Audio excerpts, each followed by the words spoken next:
വളപട്ടണത്ത് നടന്നൊരു മോഷണം, മോഷണം നടന്ന ദിവസം വന്ന വാർത്ത നമ്മളെയൊക്കെ ഞെട്ടിച്ചിരുന്നു. കാരണം 300 പവനും 1 കോടിയുമാണ് നഷ്ടപ്പെട്ടത്. അങ്ങനെ അന്വേഷണത്തിനൊടുവിൽ പോലീസ് പ്രതിയിലേക്ക് എത്തിയിരിക്കുന്നു. അതിന്റെ വിശദാംശങ്ങളാണ് നമുക്ക് അറിയേണ്ടത്. വളപട്ടണം കവർച്ചാ കേസിലെ പ്രതി കസ്റ്റഡിയിലായിരിക്കുന്നു. അയൽവാസിയായ ലിജീഷാണ് പിടിയിലായത്. ലിജീഷിന്റെ വീട്ടിലെ കട്ടിലിനടിയിൽ നിർമ്മിച്ച ലോക്കറിൽ നിന്ന് പണവും സ്വർണ്ണാഭരണങ്ങളും കണ്ടെടുത്തു. കഴിഞ്ഞ മാസം 20-നായിരുന്നു വ്യാപാരിയായ അഷ്റഫിന്റെ വീട്ടിൽ നിന്ന് 1 കോടി രൂപയും 300 പവനും മോഷണം പോയത്. എന്തായാലും നമുക്ക് വിവരങ്ങൾ കണ്ണൂരിൽ നിന്ന് തന്നെ തത്സമയം അറിയേണ്ടതുണ്ട്. സുനിൽ ഐസക് വിവരങ്ങൾ നൽകാനായി ചേരുന്നുണ്ട്. സുനിൽ, അങ്ങനെ പ്രതി പിടിയിലായിരിക്കുന്നു. പോലീസിനെ സംബന്ധിച്ചിടത്തോളം ഇങ്ങനെ വീട്ടുകാർ പോയ സമയത്ത് ഈ കൃത്യം നടത്തിയത് കൊണ്ട് തന്നെ അതുമായി ബന്ധമുള്ള പരിചയമുള്ള ആളുകളാണ് എന്നുള്ളൊരു സംശയമുണ്ടായിരുന്നു. പിന്നീട് എങ്ങനെ ലിജീഷിലേക്ക് എത്തിച്ചേരാൻ കഴിഞ്ഞിരുന്നു? നഷ്ടമായ മുഴുവൻ സ്വർണവും പണവും കണ്ടെത്തിയിട്ടുണ്ടോ? എന്താണ് പോലീസ് നൽകുന്ന വിവരങ്ങൾ സുനിൽ? ജിൽസി, അടുത്ത കാലത്ത് കണ്ണൂർ ജില്ലയിലുണ്ടായ ഏറ്റവും വലിയ മോഷണമായിരുന്നു വളപട്ടണത്ത് നടന്നത്.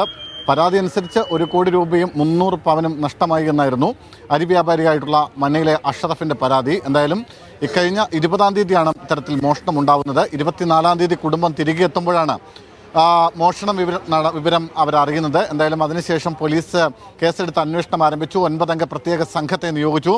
വളപട്ടണം, ചക്കരക്കൽ, കണ്ണൂർ CIമാർക്കാണ് അന്വേഷണ ചുമതല ഉണ്ടായിരുന്നത്. എന്തായാലും അവരുടെ നേതൃത്വത്തിൽ വളരെ വിശദമായ അന്വേഷണം തന്നെ നടന്നു. അന്വേഷണത്തിനൊടുവിൽ ഏതാണ്ട് 8 ദിവസത്തിന് ശേഷം ഇപ്പോൾ പ്രതിയിലേക്ക് എത്തിയിരിക്കുന്നു. പ്രതിയെ കസ്റ്റഡിയിലെടുത്തിരിക്കുന്നു. നമുക്ക് ലഭിക്കുന്ന വിവരം അനുസരിച്ച് ഇന്നലെ രാവിലെ തന്നെ പ്രതിയെ കസ്റ്റഡിയിലെടുത്തിരുന്നു.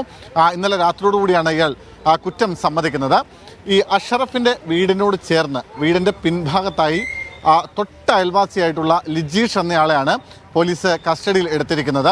ഇയാൾ വെൽഡിംഗ് തൊഴിലാളിയാണ്. നേരത്തെ കുറേ കാലം ഗൾഫിലായിരുന്നു. ഗൾഫിലൊരു കുടിവെള്ളം സപ്ലൈ ചെയ്യുന്ന കമ്പനിയിലായിരുന്നു ജോലി ചെയ്തിരുന്നത്. അവിടെ നിന്ന് ആ പണി അവസാനിപ്പിച്ച് നാട്ടിലേക്ക് എത്തുന്നു. നാട്ടിലെത്തി ഈ അഷ്റഫിൻ്റെ വീടിനോട് ചേർന്ന് ഒരു വാഴത്തോട്ടം കൂടി ഉൾപ്പെട്ട ഒരു പറമ്പുണ്ട്. ആ പറമ്പിലാണ് അവിടെയാണ് അയാൾ താമസിച്ചിരുന്നത്.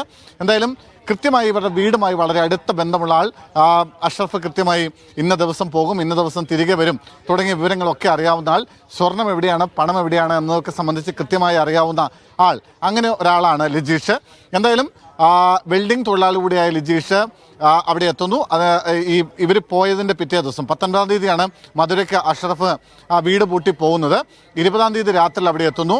അതിനുശേഷം ഗ്രില്ല് ഉപയോഗിച്ച് ഗ്രില്ല് കട്ട് ചെയ്ത് ഉള്ളിൽ കടന്ന് കിടപ്പുമുറിക്കലേക്കുള്ള ജനൽ തകർത്ത് അകത്ത് കയറി ഈ 2 അലമാരികൾ പൊളിച്ച് അതിനുള്ളിൽ നിന്ന് കീ എടുത്ത് ലോക്കർ തുറന്ന് പണവും സ്വർണവുമായി പോവുകയായിരുന്നു. അതായത് പിന്നീട് ഇയാളിലേക്ക് അന്വേഷണം എത്തുന്നത് 2 തരത്തിലാണ്. അതായത് ചില സാഹചര്യ തെളിവുകൾ, അതായത് പ്രധാനമായും ഈ വീടിനെക്കുറിച്ച് അറിയാവുന്ന, ആ വീടുമായി അടുത്ത് ബന്ധമുള്ള അങ്ങനെ ഒരാളായിരിക്കും ഈ മോഷണം നടത്തിയിരിക്കുന്നതെന്ന് പോലീസിന് ആദ്യം തന്നെ കൃത്യമായി അറിയാമായിരുന്നു.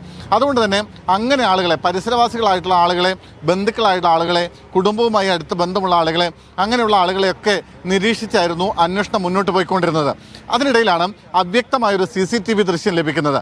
ആ CCTV ദൃശ്യത്തിൽ ഒരാളുടെ ഒരു അവ്യക്തമായൊരു രൂപമുണ്ട്. അതൊരു ടീഷർട്ട് ഇട്ട ഒരാളാണ്. അങ്ങനെ ഒരു അവ്യക്തമായൊരു രൂപം ഉണ്ടായിരുന്നു. ആ രൂപം കേന്ദ്രീകരിച്ചുള്ള അന്വേഷണമാണ് പോലീസ് നടത്തുന്നത്. അങ്ങനെ ആ CCTV ദൃശ്യങ്ങൾ നാട്ടിലുള്ള ഒരുപാട് ആളുകളെ കാണിക്കുന്നു. പക്ഷേ ഇയാളെ വളരെ അടുത്ത് വ്യക്തമായി അറിയാവുന്ന ചില ആളുകൾ ഇത് ലിജീഷ് ആണോ എന്ന ചെറിയ സംശയം പ്രകടിപ്പിച്ചു. അതായത് മുഖമോ മറ്റോ ഒന്നും കാണത്തുണ്ടായിരുന്നില്ല, ഒരു ശരീരഭാഷ മാത്രമായിരുന്നു ആ CCTV ദൃശ്യങ്ങളിൽ ഉണ്ടായിരുന്നത്. ആ ശരീരഭാഷ ഉപയോഗിച്ചാണ് ഇത് ലിജീഷ് ആണോ എന്നൊരു സംശയം നാട്ടുകാർ പ്രകടിപ്പിക്കുന്നത്. അത് മാത്രമല്ല, ആ ഇട്ടിരുന്ന ടീഷർട്ട് ലിജീഷ് നേരത്തെ ധരിച്ചിരുന്ന ടീഷർട്ടുമായി നേരിയ സാമ്യമുണ്ടെന്ന സൂചന കൂടി നാട്ടുകാരിൽ നിന്ന് പോലീസിന് ലഭിച്ചു. ഇതനുസരിച്ചാണ് ലിജീഷിനെ പോലീസ് നിരീക്ഷിച്ചു തുടങ്ങിയത്. അതിനിടയിൽ ഇയാളെ കസ്റ്റഡിയിലെടുക്കുന്നു പോലീസ്. വീടിൻ്റെ പരിസരത്ത് ചില പരിശോധനകളൊക്കെ നടത്തുന്നു. ആ പരിശോധനയിൽ ആ സമയത്ത് ഇട്ടിരുന്ന ടീഷർട്ടും ധരിച്ചിരുന്ന ഗ്ലൗസും കത്തിച്ച നിലയിൽ പോലീസ് കണ്ടെടുത്തു. അതിൻ്റെ ചില അവശിഷ്ടങ്ങൾ, കത്തിയതിൻ്റെ ഈ ടീഷർട്ടിൻ്റെ അവശിഷ്ടങ്ങൾ, അതുപോലെ ഗ്ലൗസിൻ്റെ അവശിഷ്ടങ്ങളൊക്കെ വീടിനോട് ചേർന്ന് പറമ്പിൽ നിന്ന് പോലീസിന് കിട്ടി. ഇതോടുകൂടി അത് ലിജീഷ് തന്നെയാണ് മോഷണത്തിന് പിന്നിലെന്ന് പോലീസ് ഉറപ്പിക്കുന്നു. പക്ഷേ അപ്പോഴും പോലീസിനെ വലച്ചത് ഈ തൊണ്ടി മുതൽ ലഭിച്ചിരുന്നില്ല എന്നതായിരുന്നു ഏറ്റവും പ്രധാനപ്പെട്ട ഒരു പ്രശ്നം. അതിനുശേഷമാണ് ലിജീഷിനെ കസ്റ്റഡിയിലെടുത്ത് കൊണ്ടുവന്നതിന് ശേഷമാണ് വീട്ടിൽ വിശദമായ പരിശോധന നടക്കുന്നത്. ആ പരിശോധനയിലാണ് വീട്ടിലെ കിടപ്പുമുറിയിൽ കട്ടിലിനടിയിൽ പ്രത്യേകമായി ഒരു അറ തയ്യാറാക്കി ആ അറയ്ക്കുള്ളിൽ സ്വർണവും പണവും സൂക്ഷിച്ച നിലയിൽ കണ്ടെത്തുന്നത്. അതായത് അത് വളരെ കൗതുകകരമായ ഒരു കാര്യമാണ്. കാരണം ഒരുപക്ഷെ ലിജീഷ് നേരത്തെ തന്നെ ഒരു മോഷണ ശ്രമം ലക്ഷ്യമിട്ടുകൊണ്ട് ഒരുപക്ഷെ ഈ മോഷണ ശേഷം ഉണ്ടാക്കിയ അറയായിരിക്കില്ല, നേരത്തെ തന്നെ ഈ അറയൊക്കെ ഉണ്ടാക്കി തയ്യാറായി നിന്നതാവാനും സാധ്യതയുണ്ടല്ലേ? അറ നേരത്തെ ഉണ്ടാക്കിയിരുന്നോ എന്ന കാര്യം നമുക്ക് കൃത്യമായി അറിയില്ല. പക്ഷേ നേരത്തെ ഇയാളൊരു മോഷണ ശ്രമത്തിൽപ്പെട്ടിരുന്നു. അതുകൊണ്ട് തന്നെയാണ് ഇയാളിലേക്ക് ഈ അന്വേഷണം എത്തുന്നതിൻ്റെ പ്രധാനപ്പെട്ട ഒരു കാരണം. അതായത് ഗൾഫിൽ നിന്ന് നാട്ടിലെത്തിയ ശേഷം കഴിഞ്ഞ വർഷം ഇയാൾ കീച്ചേരിയിൽ ഒരു മോഷണം നടത്തിയിരുന്നു. പക്ഷേ മോഷണം വീട്ടിൽ കയറി മോഷണത്തിന് ശ്രമിച്ചെങ്കിലും വീട്ടിൽ നിന്നൊന്നും കിട്ടിയില്ല. പക്ഷേ ഇത് സമാനമായ രീതിയിൽ തന്നെയാണ് ഇവിടുത്തെ മോഷണം നടന്നത്. അതായത് ഈ രണ്ട് കേസുകളും ഏതാണ്ട് ഒരുപോലെ തന്നെ ആയതുകൊണ്ട് അതുകൊണ്ടുകൂടിയാണ് ഈ ലിജീഷിലേക്ക് അന്വേഷണം പോകുന്നത്. അതായത് അന്ന് ആ വീടിൻ്റെ പിൻഭാഗത്തെ ഗ്രില്ല് തകർത്ത ജനൽ അടർത്തി മാറ്റി കിടപ്പുമുറിക്കുള്ളിൽ കടന്ന് മോഷണം നടത്താനുള്ള ശ്രമമാണ് നടത്തിയത്. അന്ന് വീട്ടിൽ നിന്നൊന്നും പോയിരുന്നില്ല. അതുകൊണ്ട് വീട്ടുകാർ കാര്യമായ പരാതിയിലേക്ക് പോയില്ല. അതുകൊണ്ട് തന്നെ ഇയാളെ മറ്റ് നടപടിക്രമങ്ങളിലേക്കൊന്നും പോയില്ല. കേസ് രജിസ്റ്റർ ചെയ്ത് വിട്ടയക്കുന്ന ഒരു സാഹചര്യമാണ് ഉണ്ടായത്. പക്ഷേ ആ മോഷണത്തിൻ്റെ രീതിയും ഈ രീതിയും തമ്മിൽ വലിയ സാമ്യമുണ്ടായിരുന്നു, സാദൃശ്യമുണ്ടായിരുന്നു.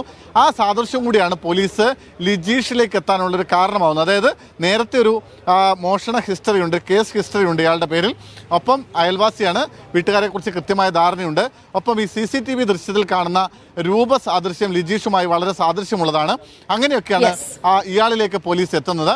എന്തായാലും ഇയാളുടെ വീടിൻ്റെ ഞാൻ മുൻപ് പറഞ്ഞതുപോലെ കിടപ്പുമുറിക്കുള്ളിൽ നിന്നുണ്ടായിരുന്ന ലോക്കറിനകത്ത് നിന്ന് പോലീസ് പണവും സ്വർണവും ഒക്കെ കണ്ടെടുത്തിട്ടുണ്ട്. പണം ഏതാണ്ട് എണ്ണി തിട്ടപ്പെടുത്തിയിട്ടുണ്ട്. 1,21,00,000 രൂപയാണ് ഇപ്പോൾ ആ വീട്ടിൽ നിന്ന് കിട്ടിയിരിക്കുന്നത്. അത് പോലീസ് എണ്ണി തിട്ടപ്പെടുത്തി കഴിഞ്ഞിരിക്കുന്നു. സ്വർണത്തിൻ്റെ മൂല്യനിർണ്ണയം നടത്തി വരുന്നതേ ഉള്ളൂ. അത് 300 പവനിൽ കൂടുതലുണ്ട് എന്നാണ് പോലീസിൽ നമുക്ക് പ്രാഥമികമായി ലഭിക്കുന്ന വിവരം. എന്തായാലും പ്രതിയെ ഇപ്പോൾ അയാളുടെ അറസ്റ്റ് അല്പസമയത്തിനുള്ളിൽ തന്നെ രേഖപ്പെടുത്തും. പ്രതി ഇപ്പോൾ ഉള്ളത് ഞാൻ നിൽക്കുന്ന വളപട്ടണം പോലീസ് സ്റ്റേഷനിലാണ്. അല്പസമയത്തിനുള്ളിൽ തന്നെ അറസ്റ്റ് രേഖപ്പെടുത്തി വൈദ്യപരിശോധനയ്ക്കൊക്കെ ശേഷം പ്രതിയെ പോലീസ് കോടതിയിൽ ഹാജരാക്കും. അതിനു മുമ്പ് ജില്ലാ പോലീസ് മേധാവി ഒരു വാർത്താ സമ്മേളനം നടത്തുമെന്നും അറിയിച്ചിട്ടുണ്ട്. ആ വാർത്താ സമ്മേളനത്തിൽ ഇത് സംബന്ധിച്ച കുറെ കൂടി വിശദാംശങ്ങൾ തീർച്ചയായിട്ടും സുനിൽ, നമുക്ക് അതിൽ സംബന്ധിച്ച കൂടുതൽ വിശദാംശങ്ങൾ പോലീസിൽ നിന്ന് തന്നെ അറിയേണ്ടതുണ്ട്. എന്തായാലും വളപട്ടണം സ്വദേശി KP അഷ്റഫിന് ഇപ്പോൾ സമാധാനമായി കാണും. അദ്ദേഹത്തിന്റെ നഷ്ടപ്പെട്ട സാധനങ്ങൾ തിരികെ കിട്ടിയിരിക്കുന്നു. പക്ഷേ 300 പവനും 1 കോടിയും ഒക്കെ വീട്ടിൽ സൂക്ഷിക്കുന്ന ആളുകൾ ഇനി ഈ വാർത്ത കേട്ടതുമില്ലെങ്കിലും സൂക്ഷിക്കുക. കാരണം ഇത്രയും പൈസ സൂക്ഷിച്ച് വീട്ടിൽ വെച്ച് പോലീസിന് പണി ഉണ്ടാക്കാതിരിക്കാൻ കൂടെ ശ്രദ്ധിക്കണം എന്നുള്ളതാണ്. എന്തായാലും ലിജീഷിന് കണ്ട സ്വപ്നങ്ങളൊക്കെ വെറുതെയായി, ഇനിയിപ്പോൾ അഴിക്കുള്ളിൽ കിടക്കാം എന്നുള്ളതാണ്.